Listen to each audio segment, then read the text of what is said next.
I never expected to be invited to Martina's promotion celebration. My future daughter-in-law had made it abundantly clear over the past 2 years that I wasn't part of her vision for my son's life. The invitation arrived via text message, not even a phone call, with a thinly veiled explanation that Daniel had insisted on my inclusion since he would be away in Germany for 2 critical weeks. "Daniel wants you to come since you'll be alone," her message read. "Friday, 8 p.m. at Eloise. Dress appropriately. Dress appropriately."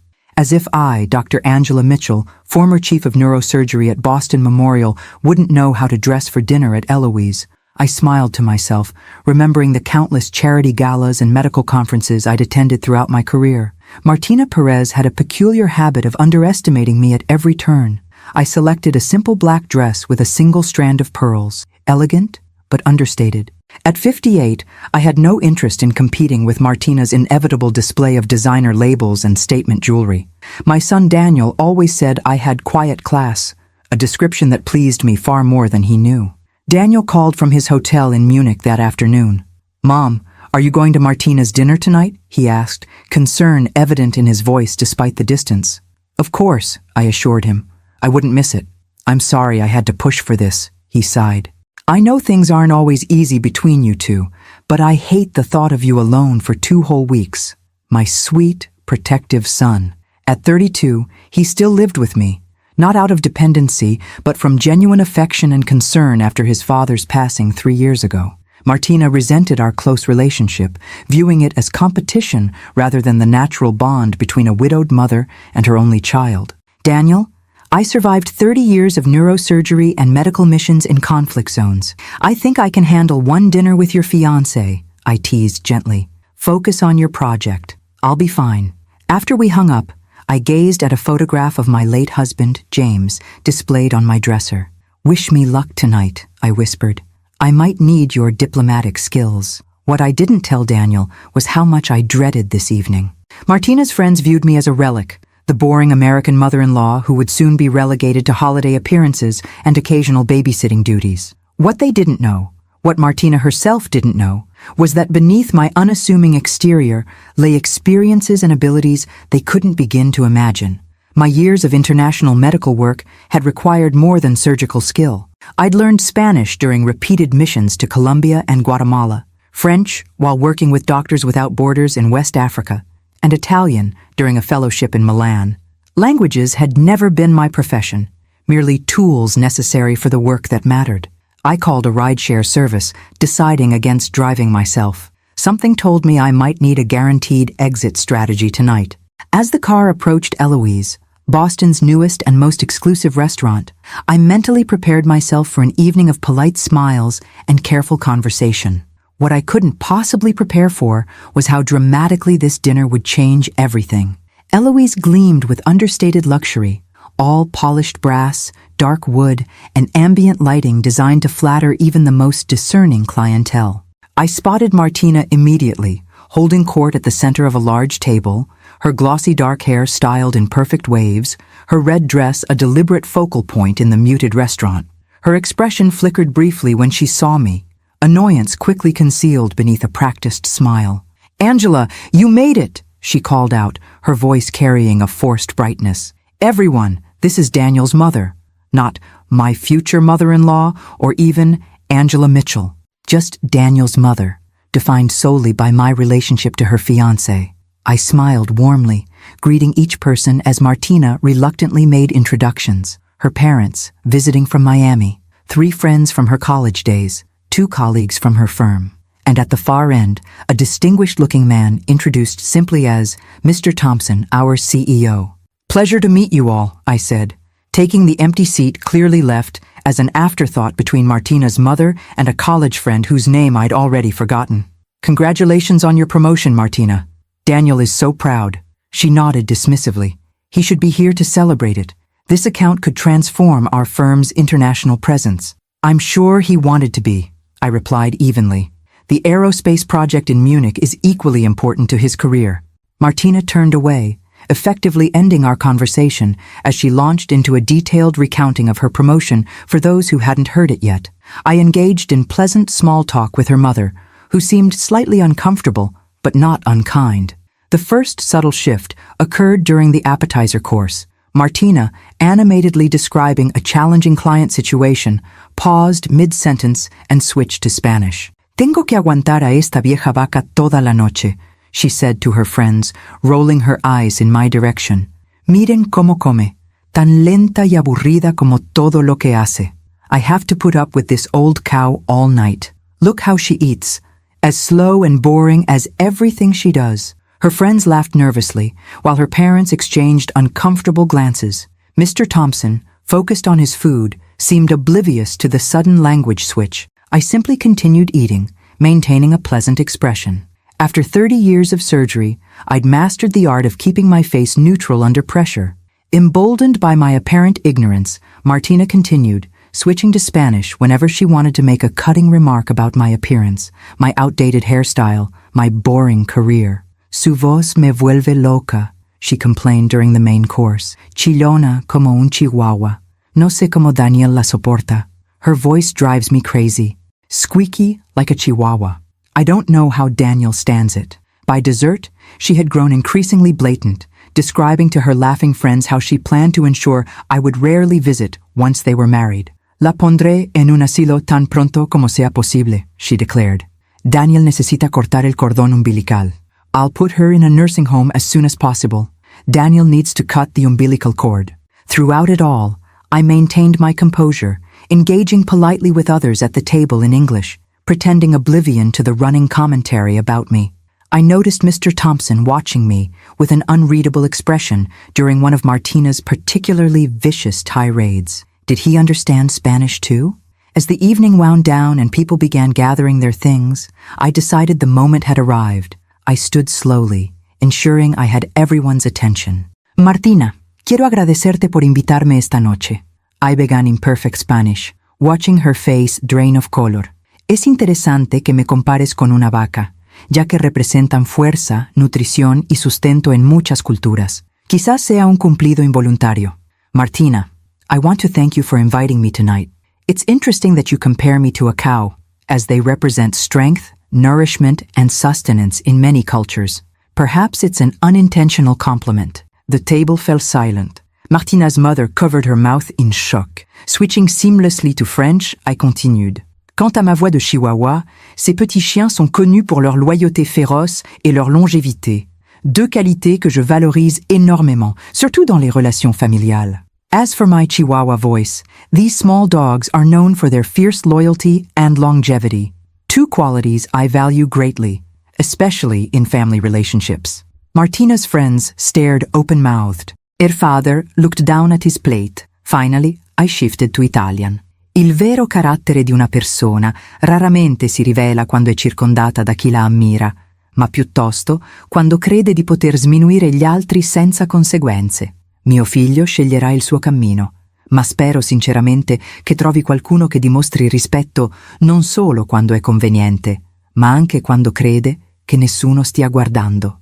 A person's true character is rarely revealed when surrounded by those who admire them, but rather when they believe they can belittle others without consequences. My son will choose his own path, but I sincerely hope he finds someone who shows respect, not only when it's convenient, but even when they think no one is watching.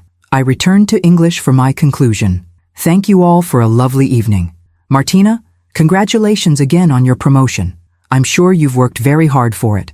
With that, I gathered my purse and walked out, leaving behind a tableau of shocked faces and absolute silence. Outside in the cool night air, I took my first deep breath in hours as I requested a ride home. Whatever happened next, I knew nothing would be the same again. And strangely, despite the unpleasantness of the evening, I felt lighter than I had in years, as if I'd finally set down a burden I hadn't realized I was carrying. I didn't tell Daniel about the dinner. When he called the next day, I simply said it had been an interesting evening and changed the subject to his project in Germany. He sounded relieved that I'd attended and that there had been no overt conflicts, at least none that I was reporting. Martina didn't contact me at all in the days that followed. I hadn't expected her to. The kind of humiliation she'd experienced doesn't typically inspire immediate reconciliation, especially from someone so image-conscious. I went about my usual routines: volunteer work at the free clinic, lunch with former colleagues, managing the household in Daniel's absence. 4 days after the dinner, my doorbell rang unexpectedly. When I opened it, I found Mr. Thompson, Martina's CEO, standing on my porch, his expensive suit somehow not out of place in my quiet suburban neighborhood. "Dr. Mitchell," he greeted me formally. "I hope you don't mind my unexpected visit. I asked Martina for your address, though I didn't specify why I needed it." "Mr. Thompson," I replied, hiding my surprise. "Please come in." I led him to my living room, a comfortable space filled with mementos from my international medical work. A carved wooden statue from Guatemala, textiles from West Africa, a small painting from an Italian patient. "Coffee?" I offered. "That would be wonderful," he nodded. "Black, please." When I returned with 2 cups, he was examining a framed photograph of me in surgical scrubs, standing with a team in what was visibly a field hospital. "Colombia, 2008, I explained, handing him his coffee. "After the flooding in Antioquia." "Impressive," he said, taking the cup. "Dr. Mitchell, I'll be direct. I was extremely impressed by your composure and linguistic abilities at Martina's dinner. Our firm is expanding aggressively into international markets, particularly in Spain, France, and Italy, and we're seeking consultants who can help navigate cultural and communication challenges with potential investors." I hadn't expected this turn of events. "Mr. Thompson, please call me Richard," he interrupted. "Richard," I amended. "I appreciate your directness. However, I should clarify that languages have never been my profession. I learned them out of necessity for my medical work. That practical experience is precisely what interests us," he explained. "Anyone can learn textbook phrases. You clearly understand cultural nuances and can communicate effectively in high-pressure situations, skills far more valuable than formal language credentials." He outlined a consulting position that would involve accompanying executives to international meetings, helping prepare culturally appropriate presentations, and occasionally translating during sensitive negotiations. The compensation would be substantial, he concluded, naming a figure that would indeed be generous for part-time consulting work. I considered his offer carefully before responding. "I'm genuinely flattered, Richard, and I sincerely appreciate your recognition of skills that often go unnoticed. However, medicine has always been my calling. While I'm retired from surgery, my volunteer work with underserved populations remains my passion." He nodded, not seeming particularly surprised by my refusal. "I suspected as much, but felt the offer was worth making.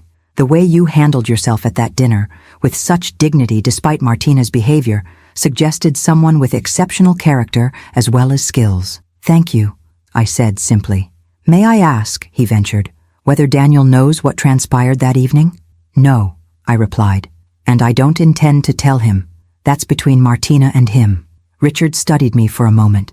"That's remarkably generous given the circumstances." "It's not generosity," I clarified. "I've never believed in triangulating relationships. Daniel is an adult who must make his own decisions based on his direct experiences, not on second-hand accounts, even from his mother." We spoke for a while longer about neutral topics, the challenges of international business, my experiences in different countries, Boston's changing landscape. As he prepared to leave, he handed me his business card. "My offer remains open, should you ever reconsider, and regardless, I hope we might meet again under more pleasant circumstances." "I'd like that," I replied honestly. After he left, I wondered briefly if Martina would learn of his visit and what she might make of it, but that concern quickly faded. I had lived too long to worry about the opinions of someone who had shown such poor judgment and character. Little did I know that the real consequences of that dinner were only beginning to unfold. A week passed uneventfully. Daniel called daily from Germany, his excitement about the project evident despite the exhaustion in his voice. I continued my volunteer work at the free clinic, finding comfort in the routine of helping others. Martina remained conspicuously silent. No calls, no texts, not even the perfunctory group messages she occasionally sent when coordinating family gatherings. The silence suited me. I had never sought conflict with my future daughter-in-law, merely a basic level of respect that had consistently proven elusive. Now, with the dynamic between us irrevocably altered, I wondered what would happen when Daniel returned. Would Martina tell him what had occurred? Would she present a sanitized version that cast her in a more favorable light? Or would she, like me, choose to keep the entire incident private? I received my answer on a rainy Tuesday afternoon. I was preparing dinner when my doorbell rang for the second unexpected time that week. Through the peephole, I saw Carlos, one of Daniel's closest friends since college. Though he hadn't attended the fateful dinner, he was close with several of Martina's friends who had been present. "Carlos," I greeted him warmly. "What a nice surprise. Come in out of this rain." He stepped inside, removing his wet jacket, his expression uncharacteristically serious. Carlos had always been the light-hearted one in Daniel's friend group, quick with jokes and seemingly incapable of maintaining a somber mood for long. "Dr. Mitchell," he began formally, which immediately alerted me that this wasn't a casual visit. "I need to talk to you about something important." I led him to the kitchen, where the scent of simmering soup created a homey atmosphere at odds with his evident discomfort. "Would you like some tea? Or something stronger, perhaps?" "Tea is fine," he replied, settling at the kitchen island. "I can't stay long." As I prepared 2 cups, he gathered his thoughts. "I don't know if I should be doing this," he finally said. "But I can't not do it either, you know? Whatever it is, Carlos, just say it plainly," I encouraged him. He took a deep breath. "Everyone's talking about what happened at Martina's dinner. I wasn't there, but Alex and Sophia were, and they told me everything." He looked up at me, a mixture of admiration and concern in his eyes. "About what Martina said in Spanish and how you responded in 3 languages." I set his tea before him. "I see. That's not all," he continued. "Martina has been calling everyone who was there, making them promise not to tell Daniel. She's terrified he'll find out what she said about you." This didn't surprise me. Martina had always been meticulous about managing her image in Daniel's eyes. What did surprise me was Carlos's next statement. "I'm going to tell him when he gets back," he declared firmly. "Daniel's been my friend for 15 years. He deserves to know what kind of person he's planning to marry." I took a thoughtful sip of my tea before responding. "May I ask why you're telling me this in advance?" Carlos fidgeted with his cup. "I guess I wanted to know if you'd object. If you had some reason for keeping it quiet that I'm not seeing." He looked up at me directly. "But also to say that I've always thought you were amazing, Dr. Mitchell. Daniel talks about you all the time. Your work, your strength after losing Mr. Mitchell, everything. The way you handled Martina's disrespect, it just confirmed what he's always said. His loyalty to my son touched me deeply. Carlos, I appreciate your concern and your friendship with Daniel. I chose not to tell him because I believe relationships should be navigated directly, not through third-party reports." I paused, considering my next words carefully. "However, I won't ask you to keep secrets from him. You must do what your conscience dictates. He deserves better," Carlos said simply. "Not just in how his future wife treats his mother, but in the kind of person he shares his life with. Someone who mocks people behind their backs and then tries to cover it up? That's not the partner Daniel needs." I couldn't disagree, though I wouldn't say so explicitly. Daniel is intelligent and perceptive. I've always trusted him to make his own decisions, even when I might have chosen differently for him. Carlos stayed only a short while longer, declining my offer of soup with an apologetic smile. As I showed him out, he turned at the door. "Daniel gets back Saturday, right?" I nodded. "I'm meeting him for basketball Sunday morning," he said, his decision clearly made. "Just so you know." After he left, I stood in my quiet kitchen, wondering how this new development would affect everything. I had made peace with not telling Daniel myself, believing that some matters were best left between those directly involved, but I wouldn't, ask others to maintain a deception on my behalf. Whatever happened next would unfold according to its own logic. All I could do was prepare myself for the potential storm. The rest of the week passed in a strange, suspended animation.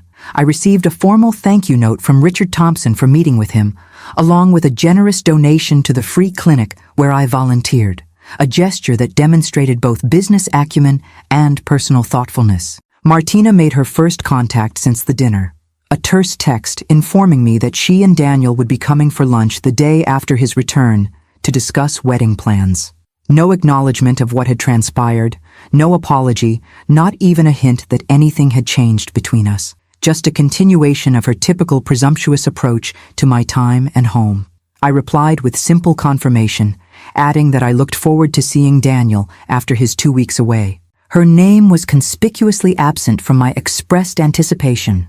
By Saturday evening, as I prepared for Daniel's return and the inevitable confrontation that would follow, whether initiated by him or by Martina, I found myself strangely calm.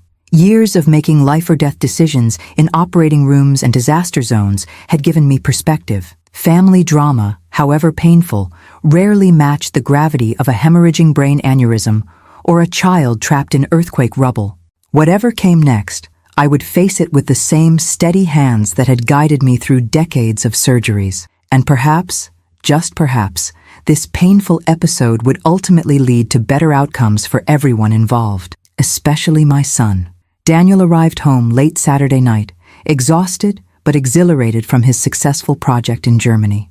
I welcomed him with his favorite meal and minimal questions, sensing he needed rest more than conversation. He mentioned that Martina had wanted to meet him at the airport, but he'd insisted on coming straight home to crash in his own bed before seeing anyone else. "We're having lunch with her tomorrow after my basketball game with Carlos," he told me, stifling a yawn. "She said she texted you about it." "She did," I confirmed simply. "Everything's arranged." He studied me for a moment with the perceptive gaze he'd inherited from his father. "How was her dinner?" "Really?" I maintained my composure. "It was revealing," I replied truthfully. "But you should get some sleep. We can talk more tomorrow." Sunday morning dawned bright and clear. Daniel left early to meet Carlos, giving me a quick hug and promising to be back by noon for lunch with Martina. I prepared his favorite foods, a habit from his childhood that I'd never outgrown, and set the dining room table with deliberate calm, uncertain what the coming hours would bring. At 11:45, I heard Daniel's car in the driveway much earlier than expected. The door opened and closed with unusual force. His footsteps, normally leisurely, sounded quick and purposeful on the hardwood floors. "Mom," he called, his voice tight with an emotion I couldn't immediately identify. "In the kitchen," I responded, drying my hands on a towel as I turned to face him. He stood in the doorway, still in his basketball clothes, his expression a complex mixture of anger, confusion, and pain.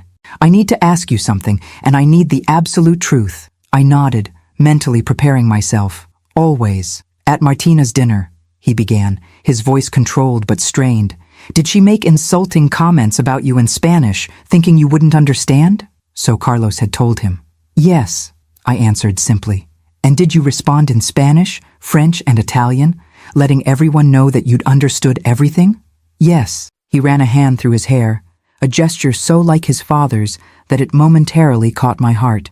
"Why didn't you tell me?" This was the question I'd been anticipating, the one that required the most careful answer. "Because it was between Martina and me. Because you were focused on an important project thousands of miles away. Because some revelations need to occur directly, not through second-hand reports. She called you a cow," he said flatly, "and a chihuahua. She told her friends she was going to put you in a nursing home as soon as we were married. His voice broke slightly. "She mocked you all night in front of her family, her friends, even her boss." I moved closer, resting my hand on his arm.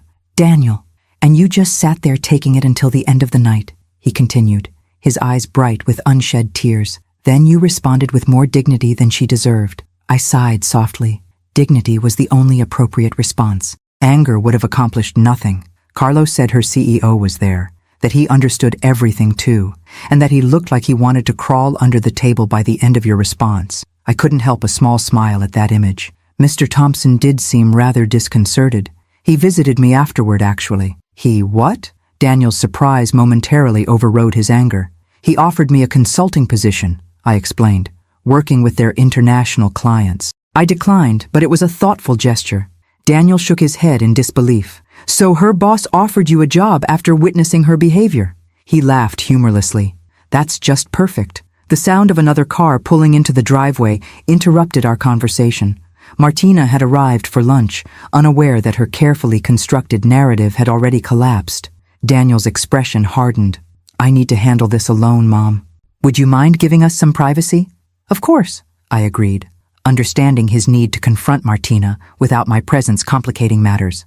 "I'll go for a walk. Take all the time you need." As I gathered my phone and keys, the doorbell rang.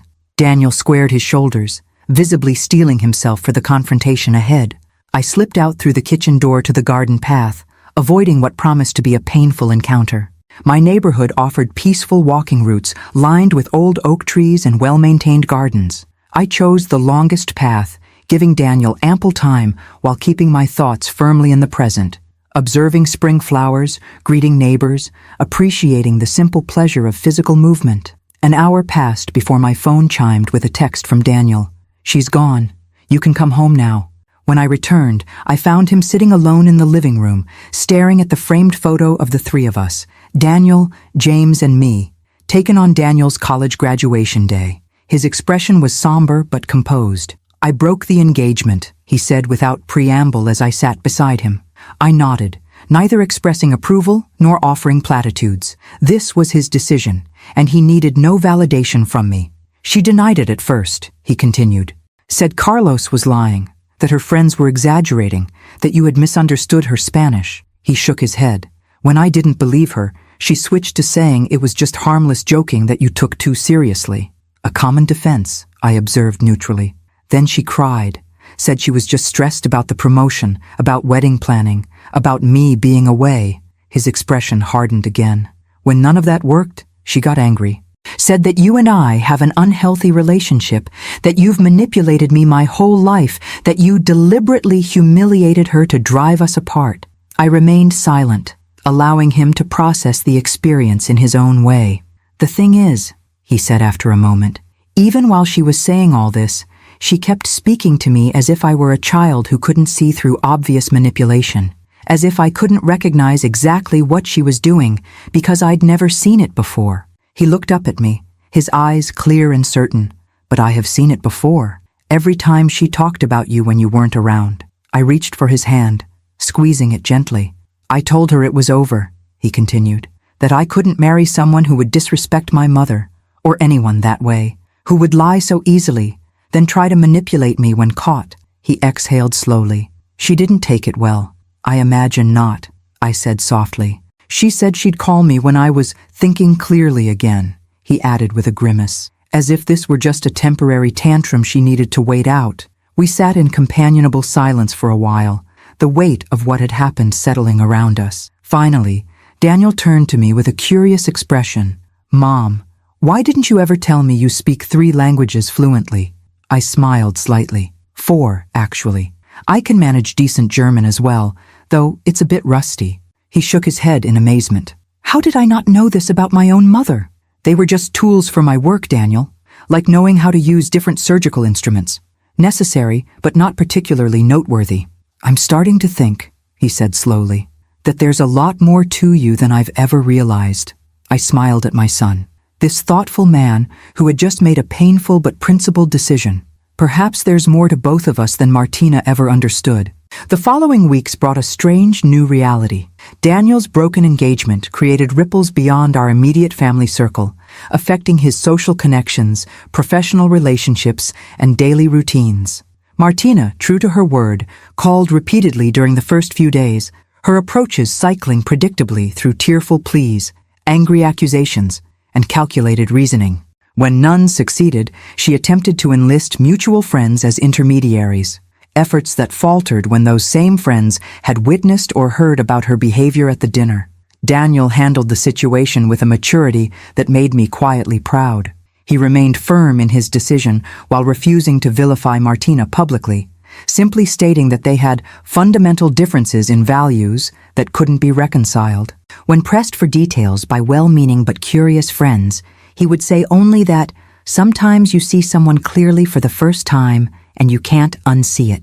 I maintained my own discretion, deflecting questions with practiced ease. This restraint wasn't calculated. I had no desire to fuel gossip or exacerbate an already painful situation. My years in medicine had taught me that dignity often lies in what remains unsaid. 3 weeks after the broken engagement, Daniel received an unexpected call from Richard Thompson. "Mr. Thompson wants to meet with me," he told me that evening, his expression puzzled. "Martina's boss. He says it's not about her, but he wouldn't elaborate further." "Are you going to meet him?" I asked, curious despite myself. "I think so," Daniel replied. "He's well respected in the industry. Whatever he wants to discuss, it can't hurt to listen." The meeting was scheduled for the following day at Richard's club. The same exclusive establishment where Martina's fateful dinner had taken place. The irony wasn't lost on either of us. Daniel returned from the meeting with news that surprised us both. "He offered me a job," he said, still sounding slightly bewildered. "Leading the engineering division of their new aerospace initiative. It would mean relocating to their Chicago office, but the position is substantial." "That's quite unexpected," I acknowledged, especially given the circumstances. "He said it had nothing to do with Martina or the broken engagement," Daniel continued. "Apparently he's been following my work for months. The German project was the final confirmation he needed that I was the right person for this position." I studied my son's expression, noting the mixture of professional pride and personal conflict. "And what do you think?" "The opportunity is incredible," he admitted. "Better than anything I could hope for locally, at least for the next 5 years. But it would mean leaving Boston," I finished for him. "Leaving me." He nodded, the conflict evident in his eyes. I told him I needed time to consider it. We sat in thoughtful silence for a moment before I spoke again. "Daniel, what would you do if I weren't part of the equation? If you were making this decision based solely on your professional goals and personal happiness?" He considered this carefully. "I'd take it," he finally said. "It's exactly the kind of challenge I've been working toward. The team is world-class. The technology is cutting edge." He sighed. "But you are part of the equation, Mom. Especially now with Dad gone. I don't want to leave you alone." "I've never wanted to be the reason you limit yourself," I said gently. "Not when you were 18 and considering colleges, not when you were 24 and debating that fellowship in California, and certainly not now." "It's different now," he insisted. "After Dad died. After your father died," I interrupted softly. "I grieved. We both did. And having you close during that time was a tremendous comfort." I reached for his hand. "But James would be the first to tell you that building your life around protecting me from loneliness isn't what either of us would want for you." Daniel's expression suggested he remained unconvinced. "What would you do if I moved to Chicago?" It was a fair question, one I'd been contemplating since he first mentioned the offer. "I'd continue my volunteer work at the clinic. I'd perhaps increase my involvement with the Medical Mission Planning Committee. I might even—" I hesitated, surprising myself with the thought that had suddenly emerged. "I might even consider Mr. Thompson's consulting offer if it's still open. Working remotely, of course." Daniel's eyebrows rose. "You'd do that?" "It would be part-time," I clarified, "and it would allow me to use skills that have been dormant for too long. The clinic work fulfills my need to contribute medically, but the languages, the cross-cultural experience, those have been largely unused since I retired." "You're serious," he said, studying me with new understanding. "I'm considering it," I amended. "The point is, Daniel, I have options. I have interests, capabilities, and a support network that extends beyond you." "As it should." He nodded slowly, processing this perspective. "I'll think about it," he promised, "but I won't make any decisions without thorough consideration." 2 days later, an elegant cream envelope arrived by courier. Inside was a handwritten note from Richard Thompson. "Dr. Mitchell, I hope you'll forgive this direct communication. I've recently spoken with Daniel about a position with our firm. A conversation, I assure you, was based solely on his professional qualifications, which are exceptional. I understand his hesitation regarding relocation, given your close relationship. While I would never presume to influence family matters, I wanted to reiterate that my offer to you remains open, with flexible terms that could accommodate remote work and a schedule of your choosing. Perhaps you might consider visiting our Chicago offices together, allowing both of you to explore possibilities without immediate commitment. With sincere respect, Richard Thompson." The note was thoughtful, strategic, and subtly persuasive, exactly what one would expect from a successful CEO. I found myself smiling at his approach, appreciating both its transparency and its underlying recognition of what truly mattered to Daniel. That evening, I placed the note on the kitchen counter where Daniel would see it when he returned from his run. This wasn't a decision I could or should make for him, but I could ensure he had all relevant information. When he found it, he read it twice before looking up at me. "He's persistent," he observed with a hint of admiration. "He's successful for a reason," I replied. "Good leaders recognize talent and find ways to acquire it." Daniel tapped the note thoughtfully. "Would you consider it? Going to Chicago to look at their operation?" "I would," I answered honestly. "Not because I want to influence your decision, but because I'm genuinely curious about the opportunity he's proposing for both of us." A slow smile spread across Daniel's face, the first unguarded smile I'd seen since the broken engagement. "Then let's go to Chicago." As I prepared for bed that night, I found myself reflecting on the strange, unpredictable path that had led us here. What had begun with Martina's cruel comments in Spanish had somehow opened doors neither Daniel nor I had anticipated. The painful revelation of her true character had freed him from what would have been an unhappy marriage. And perhaps, just perhaps, it had also freed me from the comfortable but limited role I'd occupied since retirement. Sometimes, I thought, as I drifted toward sleep, the most hurtful moments contain unexpected gifts, not because the hurt itself has value, but because how we respond to it can lead us to places we might never otherwise have discovered. Chicago greeted us with its characteristic blend of Midwestern warmth and urban sophistication. Richard had arranged for a car to meet us at the airport, a driver who navigated the city's congested streets with practiced ease while pointing out landmarks and neighborhoods we passed. Our accommodations, a sleek two-bedroom suite in a downtown hotel overlooking Lake Michigan, reflected the same thoughtful attention to detail that had characterized all our interactions with him thus far. "This is a bit more elaborate than I expected for a job interview," Daniel observed as we settled into the spacious living area between our separate bedrooms. "It's not just a job interview," I reminded him. "It's a recruitment strategy. There's a difference." "You sound like you've been on the other side of this process," he noted with curiosity. I smiled slightly. "I've headed a few recruitment committees in my time. The best surgical talent doesn't just appear at your door. You have to convince them that your hospital offers something unique." I gestured at the impressive view. "The principle is the same, just with different trappings." Our itinerary for the next 2 days was carefully structured, yet not overwhelming. Morning meetings at the company headquarters, afternoon tours of residential neighborhoods that might interest Daniel, and evening dinners with key team members he would be working with. For me, Richard had arranged separate meetings with the International Relations Department, along with a visit to a free medical clinic similar to the one where I volunteered in Boston. To understand the local healthcare landscape, the briefing material explained, and explore potential volunteer opportunities should you decide to relocate. The implication was clear without being presumptuous. They wanted both of us, and they'd thought carefully about what would matter to each of us individually. The company headquarters occupied the upper floors of a gleaming skyscraper in the downtown business district. As we entered the soaring lobby with its marble floors and contemporary art installations, I sensed Daniel's growing excitement. This was a world-class operation, and the opportunity to lead a division at his age represented a significant career acceleration. Richard met us personally, extending the courtesy of greeting me first, despite Daniel being the primary recruitment target. "Dr. Mitchell, I'm delighted you could join us. And Daniel, welcome to what I hope might become your professional home." The morning unfolded with precision.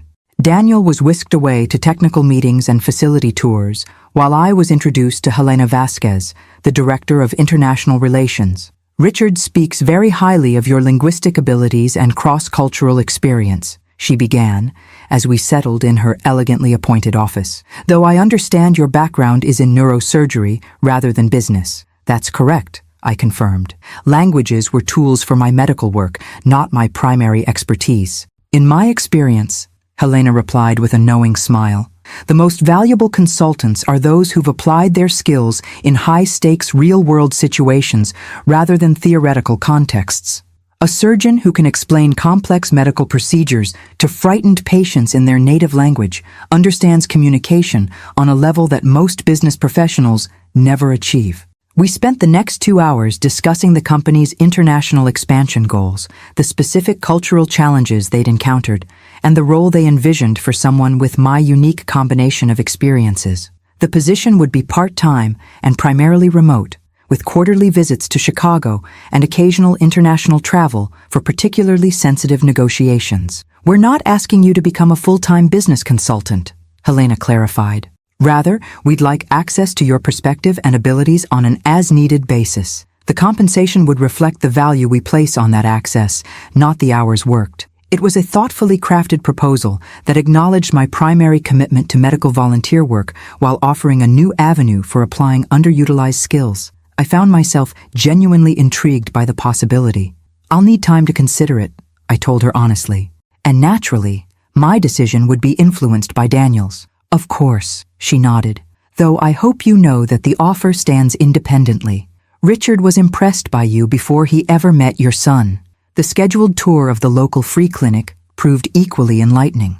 The facility was larger and better equipped than the one in Boston, with dedicated specialists volunteering weekly and a robust program for treating undocumented immigrants who couldn't access traditional health care. The medical director, upon learning of my background, immediately outlined multiple ways my surgical expertise and language skills could benefit their patient population.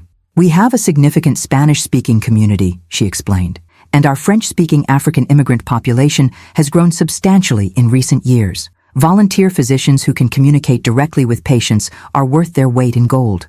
By the time Daniel and I reconnected for dinner that evening, I had a much clearer picture of what life in Chicago might look like for me, not just as Daniel's mother who had relocated to be near him, but as a professional with valuable contributions to make in multiple spheres. Daniel's eyes shone with excitement as he described the aerospace division he would potentially lead, the cutting-edge projects already in development, and the team of engineers he'd met. They're brilliant, he enthused, truly world-class. And the resources, Mom, they have testing capabilities I've only dreamed of accessing. The simulation lab alone is years ahead of anything I've worked with. I smiled at his enthusiasm, reminded of James's similar expression when describing a particularly elegant surgical technique or promising research finding. Daniel had inherited his father's passionate engagement with work that challenged his intellect. "And you?" he asked, suddenly remembering that I'd had my own schedule of meetings. "How was your day?" "Surprisingly interesting," I admitted. "The consulting role is more substantive than I expected, focused on specific challenges rather than general translation work. And the free clinic here has resources our Boston facility can only dream about." Daniel studied me with a perceptive gaze. "You're actually considering this, aren't you? Not just for my sake, but for your own?"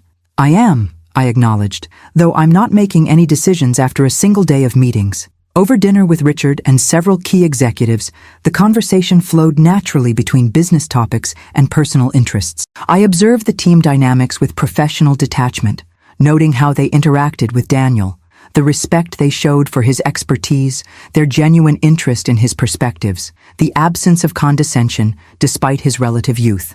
Most telling was a brief exchange I overheard between Richard and the chief technology officer when they thought no one was listening. "He's sharper than we expected," the CTO murmured. "Could be running the whole division within 5 years if he delivers." "Exactly why we need him," Richard replied quietly. "And his mother is equally impressive. Different field entirely, but the same analytical mind and ethical core."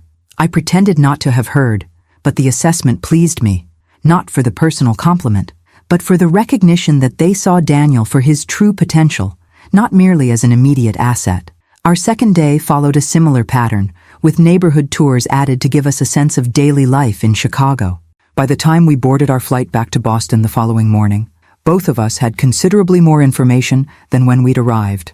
"No pressure for an immediate decision," Richard had assured us at our final meeting. "Take whatever time you need.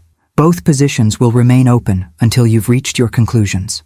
On the plane, Daniel turned to me with an unexpectedly serious expression. "I'm going to take the job," he said quietly. "But I need to know honestly, would you be coming to Chicago because you want to, or because you don't want me to worry about leaving you alone?" I considered my answer carefully, knowing its importance. "Both have influenced my thinking," I admitted. "I won't pretend your presence in Chicago wouldn't be a significant factor, but the opportunities there, both the consulting work and the medical volunteer possibilities, are genuinely appealing in their own right." I met his gaze directly. "I wouldn't relocate my entire life solely to ease your conscience, Daniel. I respect both of us too much for that." He nodded, seemingly satisfied with my sincerity. "Then I think we might be starting a new chapter." As our plane descended toward Boston, the city that had been our home for so many years, I found myself filled with an unexpected sense of anticipation. Change at my age wasn't something I'd been seeking, yet here it was, a new city, new professional challenges, new ways to apply skills I'd thought might remain dormant through my retirement years. All because Martina had called me a cow in Spanish, never imagining I would understand every word. Life's turning points rarely announce themselves in advance. They arrive disguised as ordinary moments, insults casually delivered, small decisions that cascade into transformative changes. Perhaps that's why resilience matters so much, not just to weather the painful moments, but to recognize the opportunities hidden within them. The decision to relocate unfolded in practical stages rather than emotional declarations. Daniel formally accepted Richard's offer, negotiating a start date 6 weeks out to allow for a thoughtful transition. I contacted a respected real estate agent who had helped several of my medical colleagues, arranging to list my house, our family home for over 20 years, by the end of the month. These pragmatic steps somehow made the monumental change feel manageable, breaking an overwhelming life transformation into discrete, actionable tasks. Still, sorting through decades of accumulated memories proved more emotionally taxing than I had anticipated. "Do you want to keep Dad's medical journals?" Daniel asked one Saturday morning as we tackled James's study, a room I'd largely left untouched since his passing. I ran my fingers along the leather-bound spines, each volume representing years of my husband's meticulous documentation of cases, research findings, and professional observations. No, I finally decided, but they shouldn't be discarded. Contact the medical school library. They maintain archives of distinguished faculty members' papers. Daniel nodded, carefully boxing the journals. "And these?" He indicated a shelf of framed photographs. James with surgical residence at medical conferences, receiving awards. "Select a few meaningful ones for yourself," I suggested. "I'll do the same. The rest we'll photograph digitally and let go. We can't bring everything to Chicago." This became our weekend ritual, systematically evaluating possessions not just for practical value, but for emotional significance. What deserved physical space in our new lives? What could be preserved digitally? What could we release entirely? The process proved unexpectedly liberating. Each decision, each carefully packed box or donation to charity, felt like preparation for something new rather than abandonment of the past. News of our impending relocation spread quickly through our respective circles. My medical colleagues expressed surprise tinged with admiration. "I never imagined you leaving Boston," Dr. Eleanor Chen, my former surgical resident and now chief of neurosurgery herself, commented over coffee. "But then, you've always defied conventional expectations." "Have I?" I asked, genuinely curious about this perception. "Absolutely," she nodded emphatically. Female neurosurgeon in the 1980s, balancing motherhood with department leadership, pioneering minimally invasive techniques when everyone else was resistant, and now reinventing retirement completely. She smiled warmly. "You've been my professional role model for 20 years, Angela. This just confirms I chose well." Daniel experienced similar reactions from his engineering colleagues, initial surprise, followed by understanding once he explained the exceptional opportunity. Several even asked him to keep them in mind if his new division expanded further. Martina, unsurprisingly, had her own response to the news. Daniel received a lengthy email from her 3 days after he announced his resignation at his current firm. "She says she's deeply concerned about my decision," he told me that evening, his tone a mixture of amusement and lingering hurt, "that it seems suspiciously hasty following our broken engagement, and that she fears I'm making life-altering choices from an emotional place rather than rational judgment." "An interesting perspective," I observed neutrally, continuing to prepare dinner.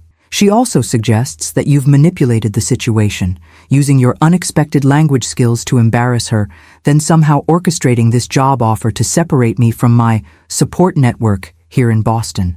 He shook his head in disbelief, as if Richard Thompson, who runs a multi-billion-dollar company, would create an entire aerospace division just to help my mother get revenge. "That would be quite elaborate," I agreed, unable to suppress a small smile.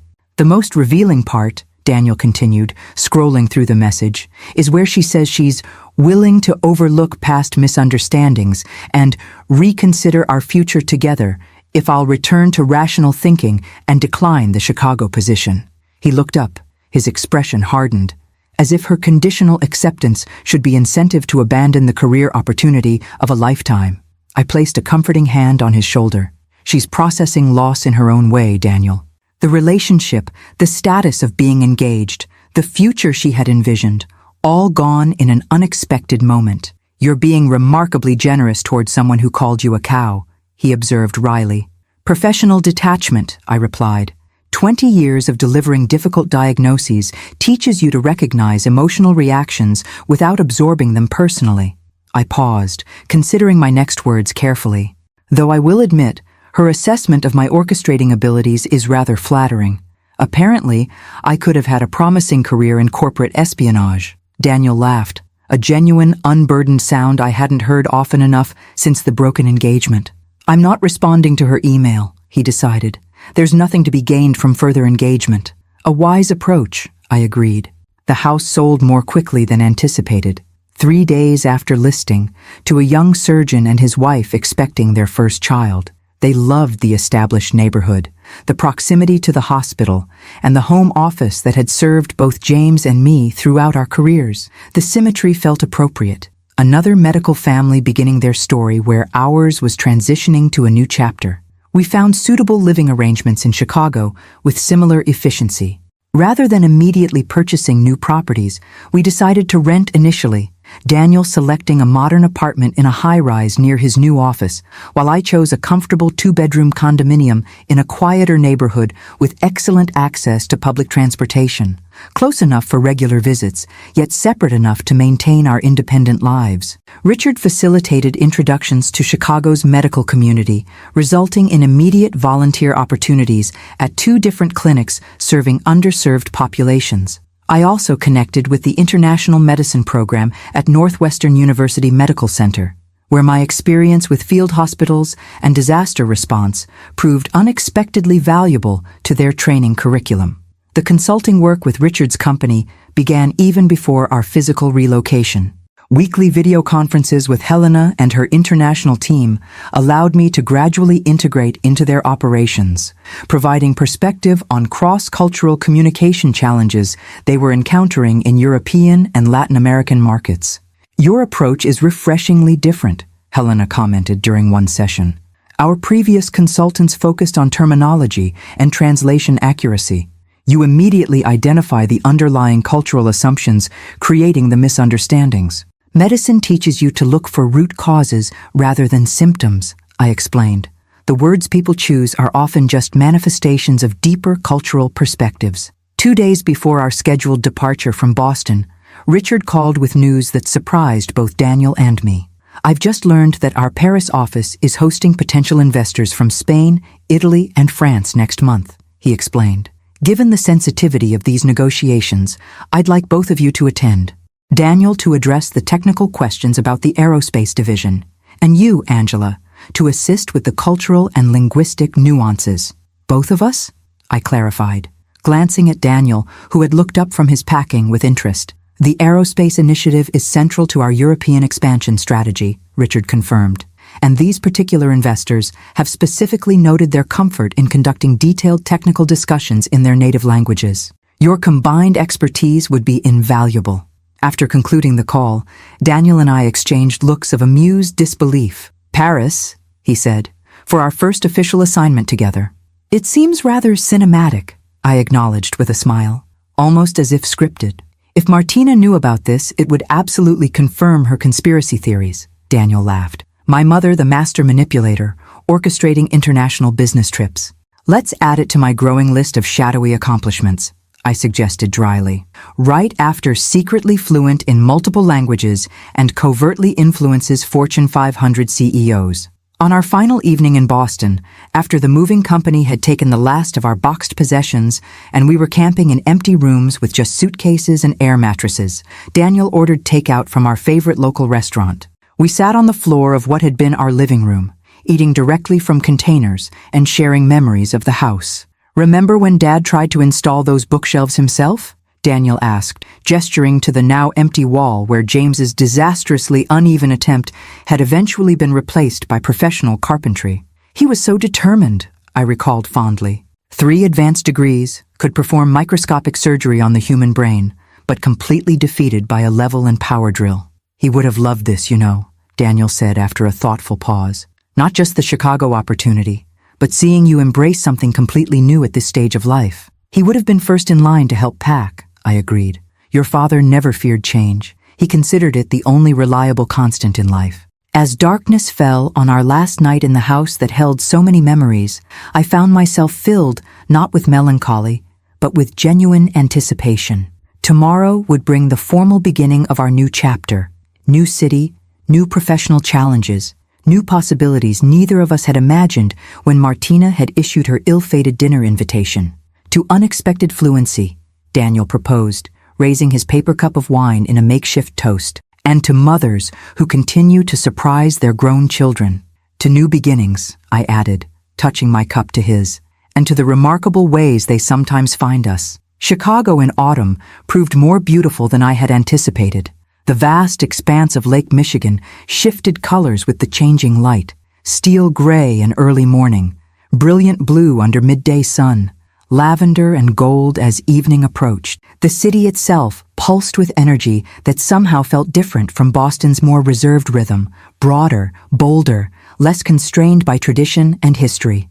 Our separate living arrangements worked well for both of us. Daniel threw himself into his new role with characteristic intensity, often working late as he absorbed the complexities of the aerospace division he now led. I established my own routines, volunteer work at the medical clinic 3 mornings a week, consulting sessions with Helena's international team most afternoons, and exploration of my new city during whatever time remained. The promised Paris trip materialized 6 weeks after our relocation. We traveled separately, Daniel departing directly from a conference in Germany, while I flew from Chicago, upgrading to business class using points accumulated during my surgical career, but rarely utilized until now. Richard had arranged accommodations at a discreet boutique hotel near the company's Paris office, elegant, without ostentation, the kind of establishment that catered to discerning business travelers rather than tourists. My suite overlooked a small courtyard garden, providing unexpected tranquility in the heart of the bustling 8th arrondissement. Daniel and I met for dinner the evening before our scheduled meetings, comparing notes on our respective preparations. He had spent the day reviewing technical specifications and investment projections, while I had refreshed my French medical terminology, which differed significantly from the business vocabulary I would need for these negotiations. "Nervous?" he asked, as we enjoyed expertly prepared coq au vin at a restaurant Richard had recommended.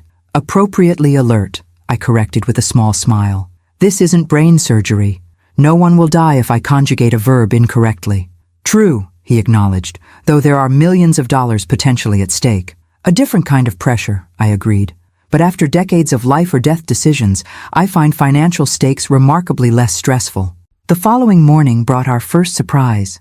As we entered the conference room at the Paris office, we were greeted not only by Richard and the expected French executives, but also by a face I instantly recognized despite having seen it only once before. Martina's mother, Claudia Perez, stood conversing with Richard near the refreshment table. Daniel froze momentarily beside me, his professional composure briefly shaken. I placed a steadying hand on his arm, maintaining my own neutral expression as Richard noticed our arrival and approached with Claudia. "Angela, Daniel, excellent timing," he greeted us warmly. "I'd like you to meet Claudia Perez, CEO of Innovación Global. Her company controls significant aerospace manufacturing capabilities in Spain that could be crucial for our European expansion."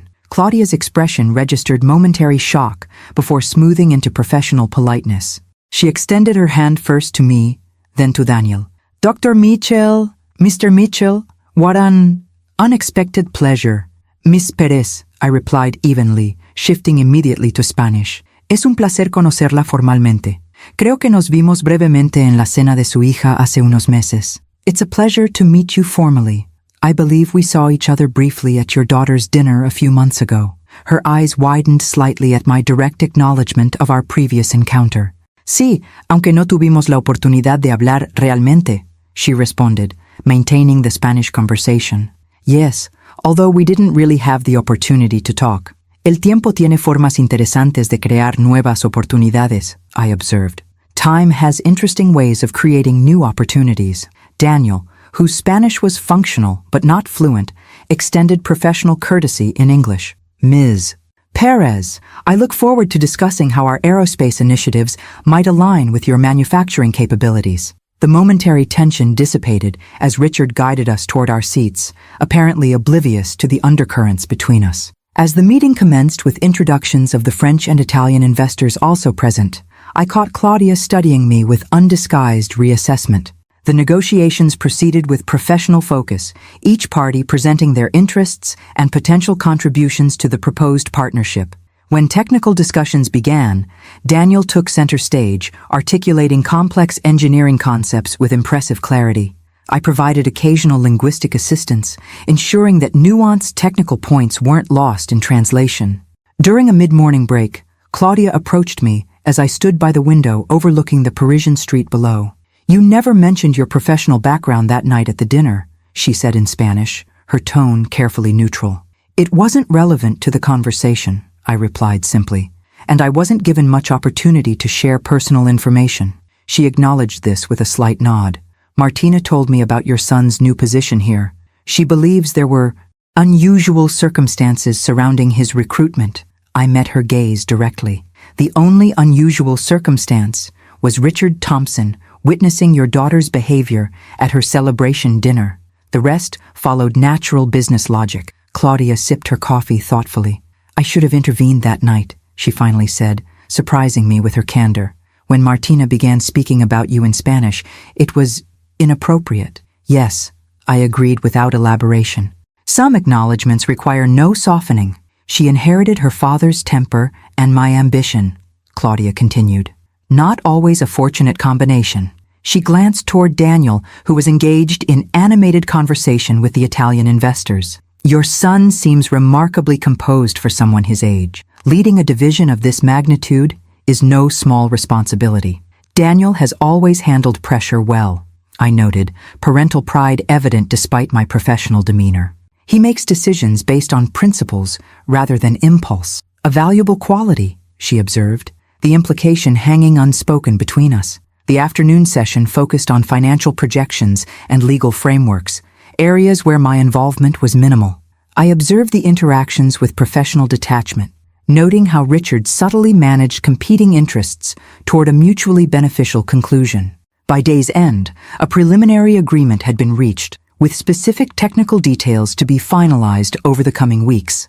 Richard hosted a celebratory dinner at a Michelin-starred restaurant near the Arc de Triomphe, where conversation flowed more personally now that the business objectives had been achieved. Seated beside Claudia, I found myself engaged in a surprisingly candid exchange about career demands and family relationships.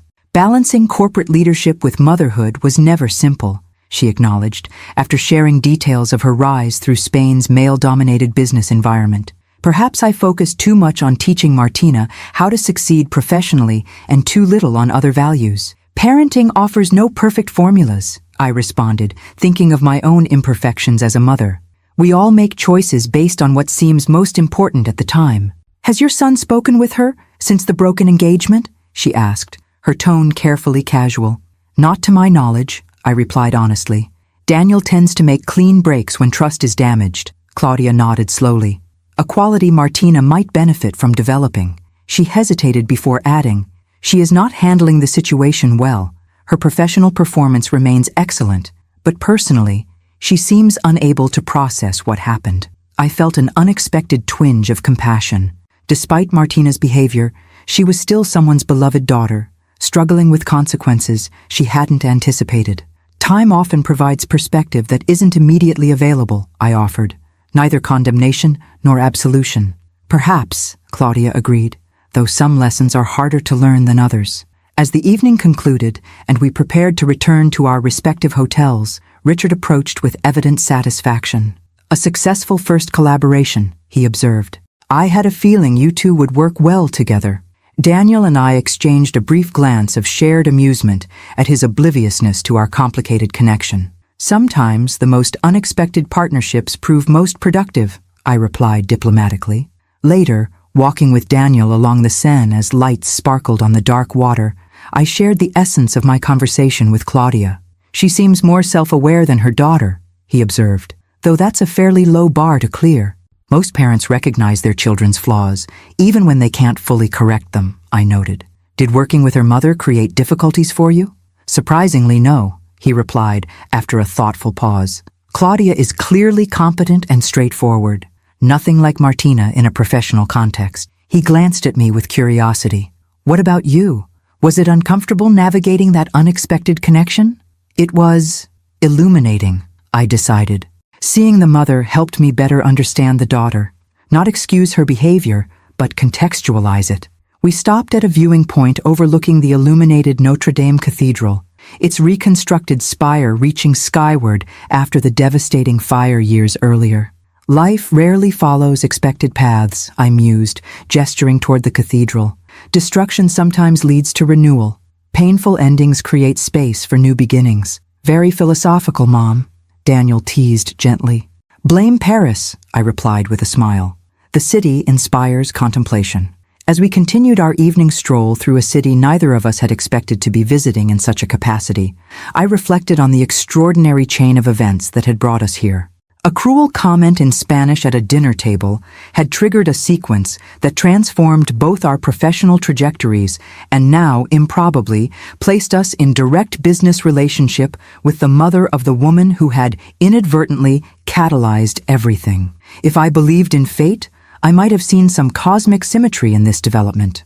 As a surgeon, however, I'd always trusted in cause and effect rather than destiny.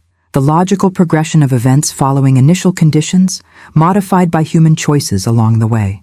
Perhaps that was the most important lesson emerging from this unexpected chapter. We cannot control all circumstances that affect our lives, but we absolutely determine our responses to them. Martina had chosen cruelty and deception when faced with discomfort. Daniel had chosen integrity when confronted with painful truth, and I had chosen to embrace new possibilities rather than cling to familiar limitations. The outcomes reflected those choices, not cosmic justice, but natural consequences flowing from individual decisions made at critical moments. As we returned to our hotel under a star-filled Parisian sky, I felt profound gratitude, not for Martina's unkindness that had set everything in motion, but for the capacity to transform what could have been merely painful into something unexpectedly valuable.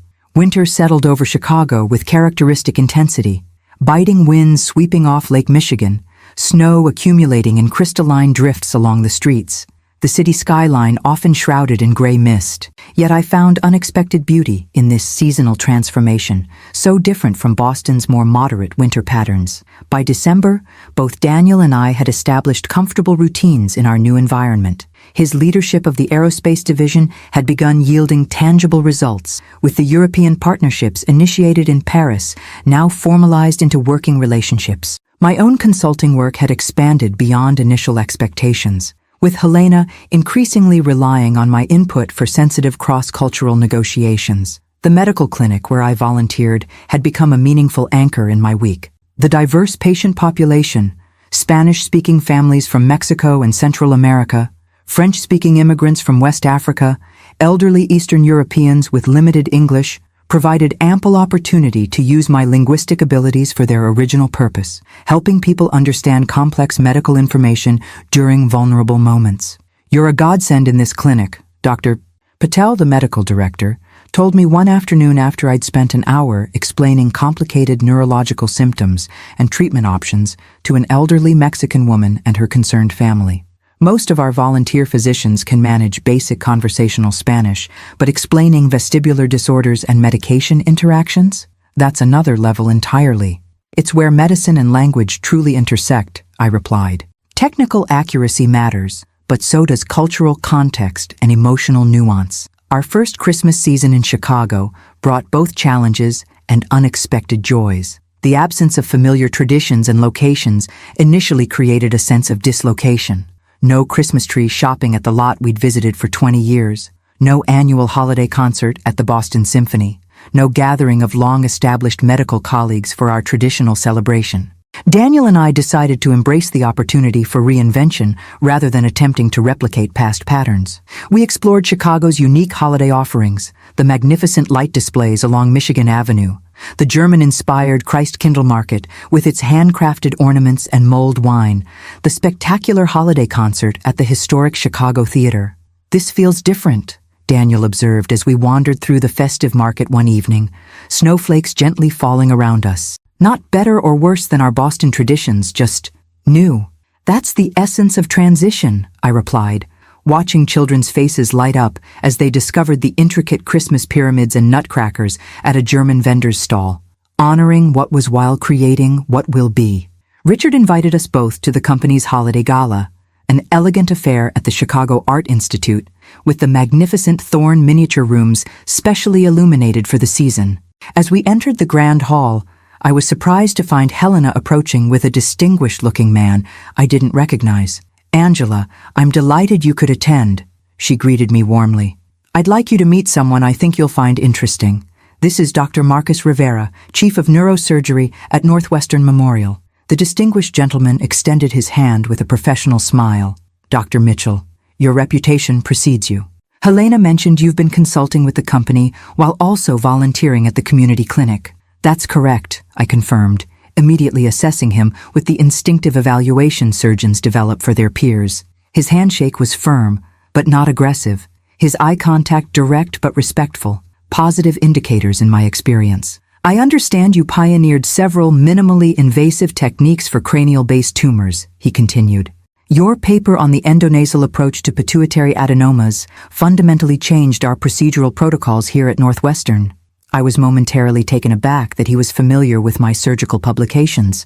"That research was completed nearly a decade ago. Quality work endures," he replied simply.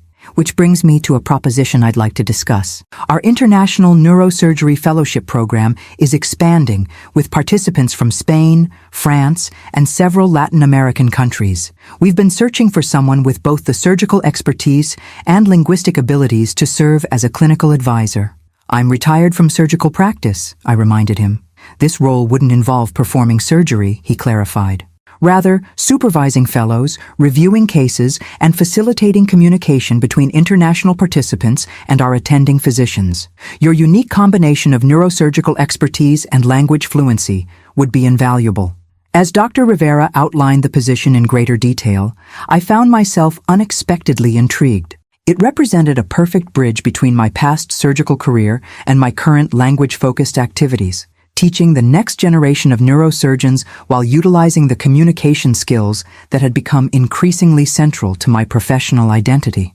"I'd need to maintain my current commitments," I explained, thinking of both the consulting work and my volunteer clinic hours. "We're envisioning this as a part-time position," he assured me. 2 days weekly would be sufficient, with flexibility around your other responsibilities. When Daniel joined us, moments later, Helena made introductions before tactfully steering Dr. Rivera toward another conversation, giving Daniel and me a moment alone. "You look intrigued," Daniel observed perceptively. "New opportunity?" I explained the fellowship advisory position, surprised by my own enthusiasm as I outlined the possibilities it presented. "You should do it," Daniel encouraged immediately. "It's perfect, combining your surgical background with your languages in an educational context. It would mean restructuring my schedule again," I noted, mentally calculating how to balance multiple professional commitments. "Mom," Daniel said with gentle amusement, "6 months ago you were supposedly retired, living a quiet life in Boston. Now you're consulting for an international corporation, volunteering at a medical clinic, and potentially advising neurosurgical fellows at a major teaching hospital. I think you've officially failed at traditional retirement." His observation made me laugh with genuine delight. "Your father always said I was constitutionally incapable of true retirement. He predicted I'd find new outlets for my energy rather than actually slowing down." "Dad knew you well," Daniel smiled. "He'd be thrilled to see you embracing all these new challenges." As the evening progressed, I found myself engaged in stimulating conversations with various colleagues from both Richard's company and Chicago's medical community. The initial awkwardness of being newcomers had faded, replaced by growing connections to our adopted city and its professional networks. Near midnight, as the celebration continued around us, Daniel and I stepped outside onto the museum's terrace for a moment of quiet reflection. Chicago's skyline glittered against the night sky, snow falling gently into the darkness beyond the illuminated space. "Hard to believe it's been only 7 months since Martina's dinner," Daniel mused. "Sometimes it feels like another lifetime." "Perspective changes quickly when circumstances shift dramatically," I observed. "The human mind adapts more readily than we often expect." "Have you heard anything about her?" he asked, surprising me with the question. "Nothing directly," I replied honestly, though Claudia mentioned during a video conference last week that Martina has accepted a position with their Madrid office.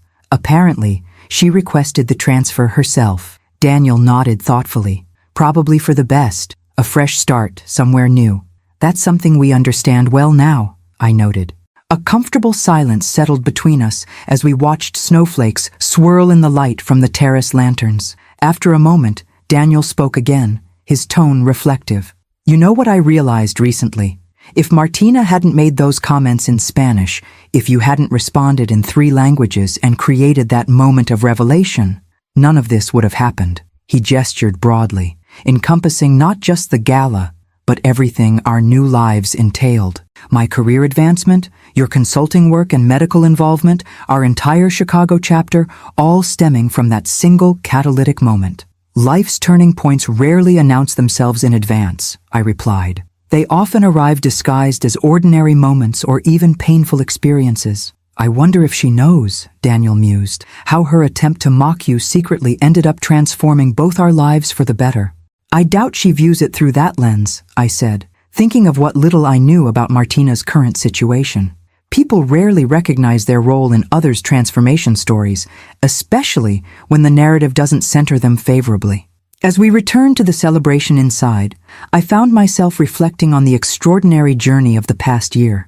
What had begun with cruel words in Spanish had culminated in this moment, standing in one of Chicago's cultural treasures, surrounded by new colleagues and possibilities, my son thriving professionally beside me, both of us engaged in work that challenged and fulfilled us in unexpected ways. The final conversation of the evening came as we were preparing to leave. Richard approached with 2 flutes of champagne, offering a private toast away from the larger gathering. To new beginnings and unexpected journeys, he proposed, raising his glass, and to the remarkable ways language can change lives, sometimes through understanding, sometimes through revelation.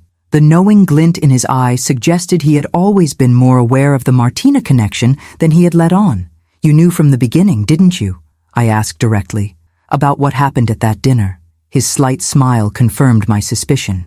Let's just say I recognize valuable talent when I see it, whether demonstrated through professional expertise or through handling difficult situations with exceptional grace. As Daniel and I shared a taxi home through snow-covered streets, I felt a sense of completion that had nothing to do with endings and everything to do with proper alignment, like a complex surgical procedure where the final suture brings all elements into their correct relationship. Martina had unwittingly given me a gift that evening months ago, not through her intended cruelty, but through creating circumstances that revealed possibilities I might otherwise never have discovered. Her mistake, assuming I wouldn't understand her Spanish insults, had ultimately opened doors for both Daniel and me that we hadn't even known existed. There was a certain poetic justice in that outcome, though I took no pleasure in whatever difficulties Martina might be experiencing in Madrid. True resolution doesn't require another's suffering, only the recognition that our responses to adversity often matter more than the adversity itself. As we arrived at my condominium building, Daniel hugged me goodnight with unusual intensity. "Merry Christmas, Mom," he said softly. "I'm so glad we're here, in Chicago, in this moment, in this new chapter, together." "So am I," I replied with complete sincerity. Every unexpected word of it. 1 year to the day after Martina's fateful dinner, I found myself in an unexpected location, standing before an audience of medical students and international fellows at Northwestern Memorial Hospital, delivering a guest lecture on cross-cultural communication in neurosurgical settings. The fellowship advisor position, Dr.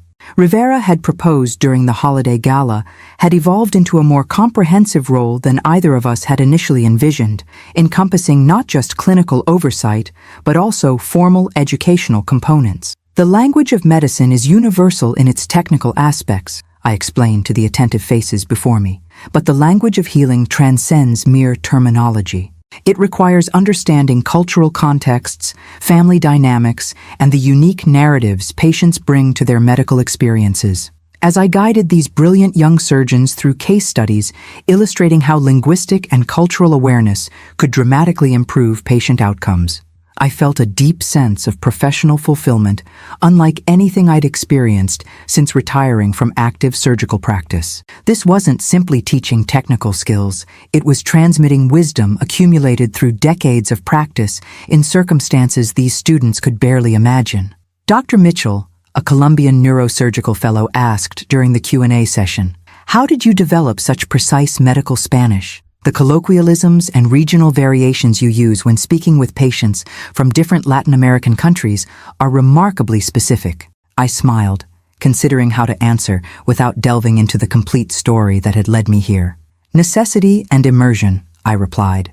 Working in field hospitals throughout Central and South America taught me that textbook Spanish wouldn't suffice when explaining complex procedures to frightened patients. Each community has its own vocabulary for describing neurological symptoms. Learning those differences became as important as knowing the proper surgical instruments. What I didn't share was how those seemingly peripheral skills had unexpectedly become central to my current professional identity, or how a young woman's cruel attempt to mock me in Spanish had catalyzed the chain of events leading to this podium. After the lecture, Dr. Rivera joined me for coffee in the hospital's faculty lounge, his expression reflecting genuine satisfaction. The international fellows can't stop talking about your sessions, he informed me. We've had renowned neurosurgeons visit before, but never one who could switch seamlessly between 4 languages while maintaining both technical precision and emotional intelligence. It's been surprisingly rewarding, I acknowledged, different from performing surgery myself, but fulfilling in ways I hadn't anticipated. I've been meaning to ask, he said, changing subjects with casual curiosity, how you connected with Richard Thompson's organization initially. It seemed an unusual transition from neurosurgery. The question caught me slightly off guard. Over the past year, I had developed a standard explanation for my consulting role, a simplified narrative focusing on my international medical experience and language skills without mentioning the uncomfortable catalyst that had actually initiated the connection. But something about this moment, perhaps the anniversary of that pivotal dinner, perhaps the genuine connection I'd developed with Dr. Rivera as a respected colleague, prompted me toward greater candor. It began with my son's former fiancée insulting me in Spanish at a dinner, not realizing I understood every word, I said, surprising myself with the directness of my response. When I responded in 3 languages at the end of the evening, her boss, Richard Thompson, was present and impressed by how I handled the situation. Dr. Rivera's eyebrows rose slightly, but his expression remained professionally neutral. That's considerably more interesting than the typical networking story. Life rarely follows predictable narratives, I observed with a small smile. The moments that most significantly alter our trajectories often arrive disguised as entirely different experiences. A philosophy I found repeatedly confirmed in both medicine and life, he agreed. Though few transformative moments involve multilingual revelations at dinner parties. His understated humor made me laugh, a genuine, unguarded moment of connection that felt surprisingly comfortable. Dr. Rivera had proven himself a thoughtful colleague over the past months, respected throughout the hospital for both his surgical expertise and his humanistic approach to medicine. At 62, he was close to my own age, a contemporary who understood the medical world as it had evolved through our parallel careers. The hospital's international program gala is next month, he mentioned as we finished our coffee. As our fellowship advisor, your presence would be particularly appreciated. Many of our donors specifically support the cross-cultural aspects of our training. I'd be happy to attend, I replied. Should I coordinate with your administrative team regarding expectations? Actually, he said with a moment's hesitation that seemed uncharacteristic for his typically confident demeanor. I was hoping you might consider attending as my guest rather than in an official capacity. Dinner beforehand, perhaps. The invitation's dual nature, professional and potentially personal, registered immediately. I studied him with careful consideration, this respected colleague now presenting a possibility I hadn't anticipated. That would be lovely, I decided, surprising myself with how naturally the acceptance came. I'd enjoy the opportunity for conversation outside our usual clinical context. His pleased expression suggested the invitation had indeed carried personal significance beyond professional courtesy. We parted ways shortly afterward, each returning to our respective responsibilities for the day. That evening, Daniel joined me for our weekly dinner, a tradition we had maintained despite our separate living arrangements in Chicago. As I prepared a favorite pasta dish in my kitchen, he updated me on recent developments with the European aerospace partnerships. The component manufacturing in Spain is exceeding quality expectations, he reported, helping himself to the salad he'd brought from a specialty market near his apartment. Claudia Perez personally oversaw the implementation of our specifications, which apparently is unusual for someone at her executive level. She strikes me as quite hands-on for a CEO, I observed, remembering my interactions with Martina's mother during various video conferences over the past year. Detail-oriented in a way that reminds me of certain surgeons I've known. Speaking of which, Daniel segued smoothly, how was your lecture today? Full house? Standing room only, surprisingly. The international aspect seems to have particular appeal for the current generation of medical students. Not surprising, he noted. Medicine is increasingly global, like most fields. As we settled at my dining table overlooking the nighttime panorama of Chicago's skyline, I found myself reflecting on the extraordinary changes the past year had brought. Daniel was thriving professionally, having fully emerged from the shadow of his broken engagement to establish himself as a respected leader in his field. My own retirement had transformed into a rich tapestry of meaningful work across multiple domains, utilizing skills both lifelong and newly discovered. Do you ever think about how differently things might have turned out? I asked, the anniversary date making reflection inevitable. If that dinner had never happened, or if it had proceeded without incident. Daniel considered this thoughtfully while serving himself pasta. Sometimes, I'd likely still be in Boston, possibly married to Martina by now, continuing in my previous role. He shook his head slightly. It's strange to consider that alternate timeline, how something so painful at the moment created space for something so much better. Helena mentioned that Martina has apparently found her footing in Madrid, I shared, leading their marketing division for Southern European markets. Good for her, Daniel said without sarcasm. Distance and time provide perspective that proximity often prevents. Indeed, I agreed, thinking of how my own perspective had evolved from that difficult evening to our present reality. Though some lessons are harder earned than others, our conversation drifted to lighter topics. A documentary series Daniel had discovered, a new exhibit at the Art Institute I'd visited, plans for the upcoming holiday season now that we had established our own Chicago traditions. As we enjoyed tiramisu from our favorite Italian bakery, Daniel studied me with sudden curiosity. You seem different tonight, he observed. More, I don't know, reflective, but also lighter somehow. I hesitated briefly before sharing the unexpected development from earlier that day. Dr. Rivera invited me to the hospital's International Program Gala as his guest, not just in my professional capacity. Daniel's eyebrows rose slightly, a smile forming. As in, a date? That distinction wasn't explicitly clarified, I replied with academic precision that made him laugh. Mom, at your level of professional accomplishment, no one invites you to dinner beforehand unless they're interested in more than your views on neurosurgical techniques. I felt a momentary flutter of uncertainty that seemed remarkably youthful for someone of my age and experience. It's been 7 years since your father died. The idea of personal connections beyond friendship hasn't been part of my consideration set. Dad would want you to be happy, Daniel said gently, to find connection and joy wherever it might present itself. Yes, I agreed, knowing this with absolute certainty. He would. As the evening concluded and Daniel prepared to leave, he paused at the door with an expression of genuine contentment. A year ago today, everything seemed to be falling apart. Now look at us. Life's most significant transformations often begin with moments of apparent destruction, I observed, like forest fires that, while devastating, create essential conditions for new growth. He hugged me goodbye with the easy affection that had characterized our relationship since his childhood, a constant amid all the changes we had navigated together. Later, standing at my living room window, watching Chicago's lights shimmer against the darkness, I reflected on the extraordinary journey from that rainy Boston evening to this moment. Martina's attempt to humiliate me in Spanish had inadvertently opened doors neither she nor I could have possibly anticipated.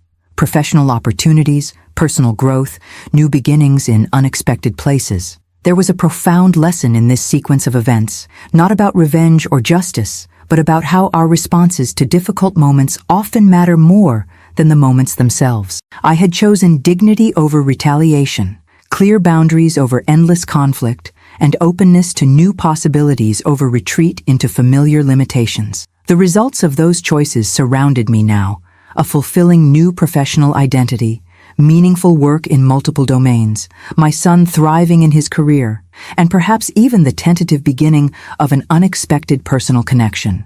All because I understood Spanish, French, and Italian, languages learned not for prestige or academic interest, but as practical tools for helping others during their most vulnerable moments. Sometimes the abilities we develop for one purpose reveal their true value in entirely different contexts. And sometimes the moments that seem designed to diminish us become instead the catalysts for our most significant growth.